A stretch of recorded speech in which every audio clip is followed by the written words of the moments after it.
Galactic Standard Date. Year 11356. Day 94. Sol Standard Date. 4th of the Sith. 3267. Basler sat down in the fountain in the square, staring up at the three-piece moon while talking to Amaranth. Your father has apparently tasked me with freeing him from the dimension that our brothers and sister have sealed him within. He sighed and pinched the bridge of his nose. I can't believe that I had some kind of spiritual ascension just like that, though. Amaranth cocked her eyebrow at him and pulled a large piece of mirror glass out of some nearby rubble. Look at yourself, you're definitely not the same. His eyes widened in shock as he took in his new, apparently godly visage. As the newly appointed true god of death, his eyes now had a permanent green glow to them, and ghostly green wisps flew around him.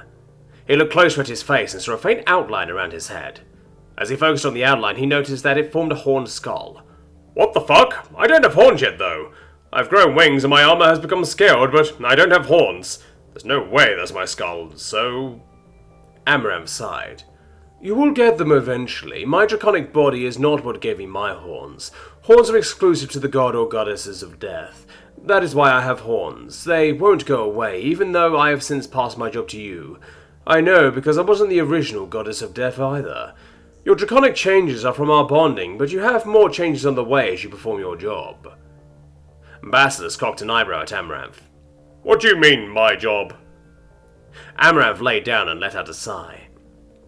As the god of death, it will be your job to guide the dead eventually. When I left my duties due to the insanity I was experiencing, everyone who died simply wandered until their souls themselves died, and the residual energy that was filled with the negative emotions of someone forced to wander around the galaxy for a few 100,000 years snapped back into the Veil and slowly tainted the fuck out of my home. The Veil used to be a legitimate paradise. That ended a long time ago. Like 2 universal cycles ago.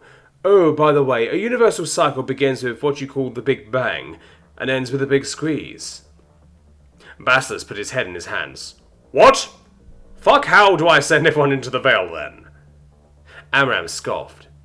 There's no point now. The Veil has turned into the hellscape that you know and hate. Even if you send them in, they just die to the mutated and demonic souls that exist there now. Then they just feed that fire even more.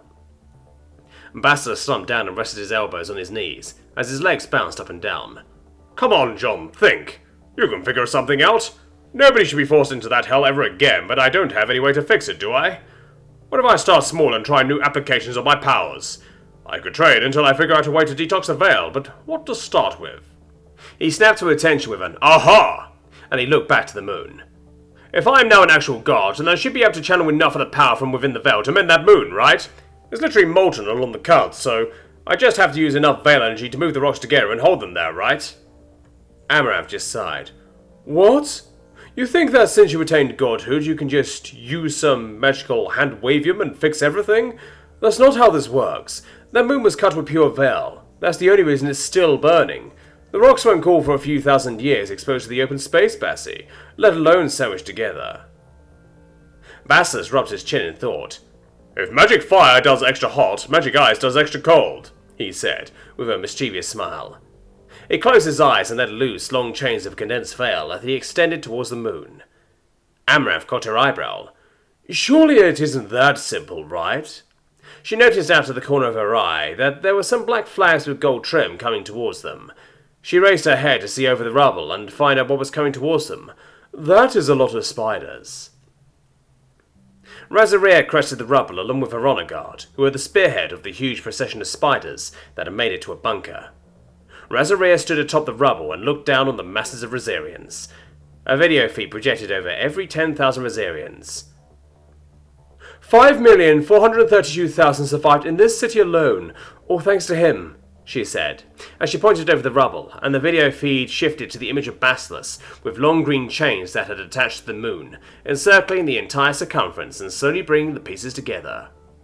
This being is the god who presides over death, and he came to save us at the behest of our brethren in the hallowed halls. I brought you all here today to offer your fealty to our new god and saviour, as well as to pray for our fallen to the Lord himself. We are forever in his debt, truly we are. Even now he strives for our benefit. Observe as our new god literally mends a planetoid that he himself destroyed. Razaria points up so as to bring the attention of those in the masses to the moon as it slowly slammed back together, frame molten moon out in every direction before small chains struck out of the loose globules of moon rock. The crowds gasped in awe and began muttering to each other. Several dropped to their knees and began praying to the video projection of Basler. Others cheered and cried in joy as they got all the proof they needed of his godhood.